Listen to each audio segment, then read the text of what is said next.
Hey, good evening. It's Saturday, June 3rd, and welcome to my channel, Everyday Talk 24/7. So really great to be able to end the week with you this week. We've been thinking about wisdom from above. And I want to end this week thinking about a practical application. And we'll continue on Monday looking at the next section on wisdom from above. But I want to talk about a very practical personal application for me, about what it means to live with wisdom from above, and what a beautiful blessing that is to us. In Daniel chapter 2, King Nebuchadnezzar has Daniel come and interpret a dream for him.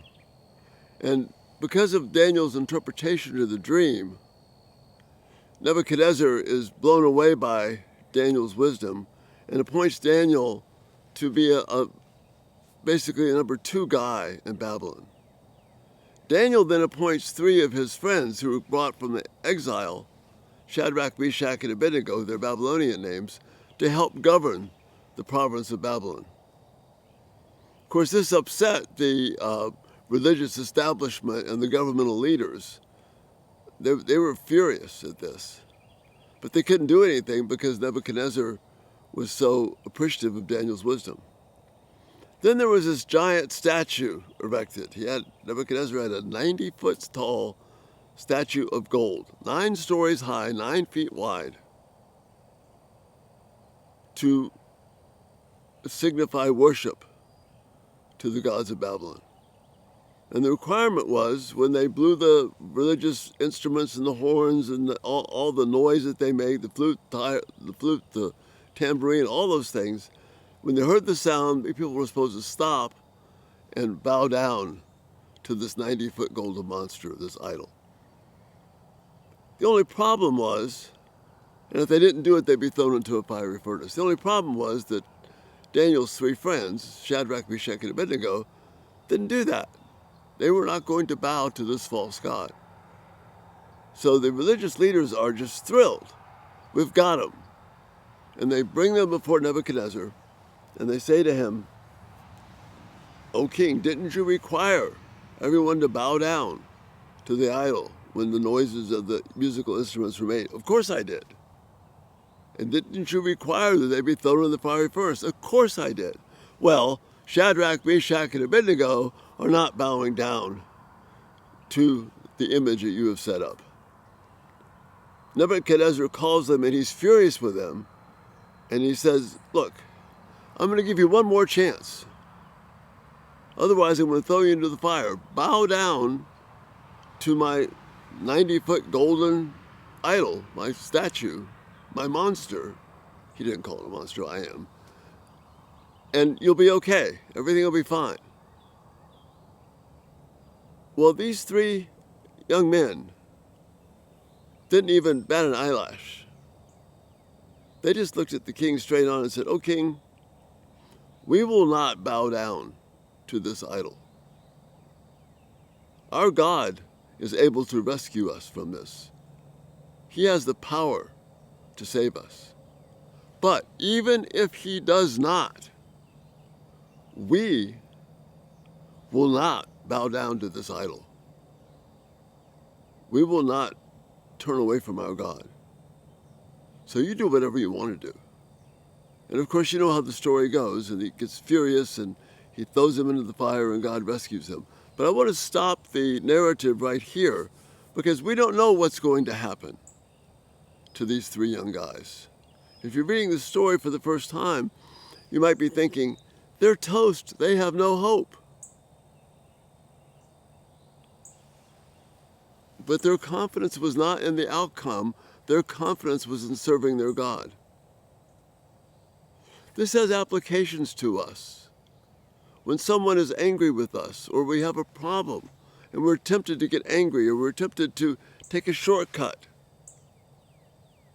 we want to use wisdom from above to do what's right. Suppose you're facing a medical issue,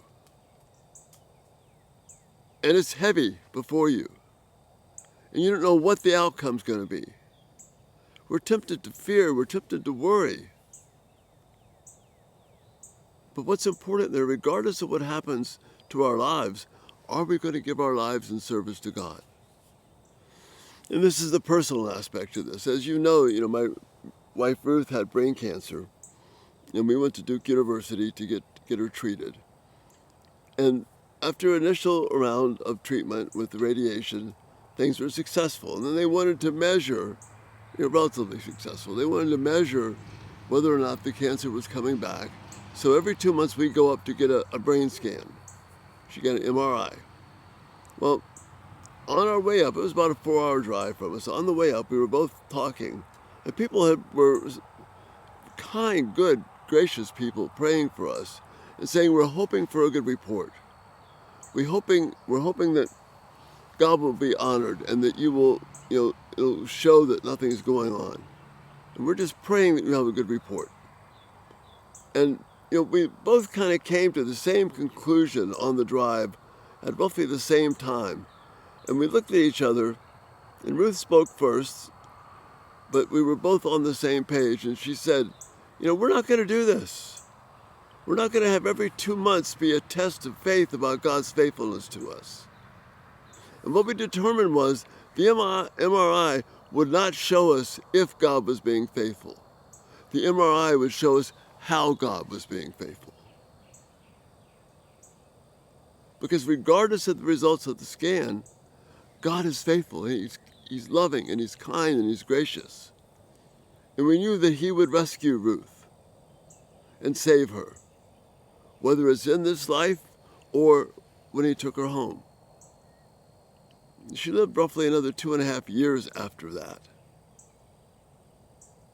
But every 2 months, we didn't feel that angst and that pressure of wondering, what's the scan going to show? I'm not saying we weren't interested, but we knew that God's faithfulness to us was not tied up in the results of the MRI of that scan.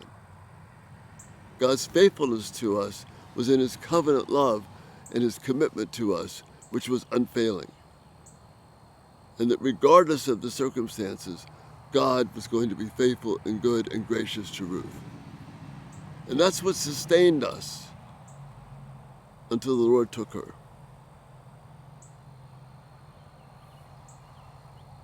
That's deploying wisdom from above. Wisdom from above. It's not that Ruth and I were all that smart. It's just that we trusted God's word and His faithfulness to us. And that story of Shadrach, Meshach, and Abednego brought us great comfort on that day when we were driving up to Duke and throughout the rest of the time that Ruth was alive.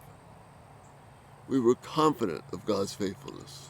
She was confident, more confident than I was, of God's faithfulness. Wisdom from above, it is practical. It calms us. It gives us direction. If I know that God is going to be faithful and that He can rescue me or whatever happens, He has the power to do that, then that takes a big burden off of our shoulders. We still have the issues to deal with, but we don't have to worry about the question of whether or not God's being faithful. And that, brothers and sisters, is huge. And that's the thought for this week. And Lord willing, we'll excited to talk with you again on Monday when we continue looking at the wonderful power of wisdom from above. You have a great weekend, and Lord willing, we will see you Monday. Good night.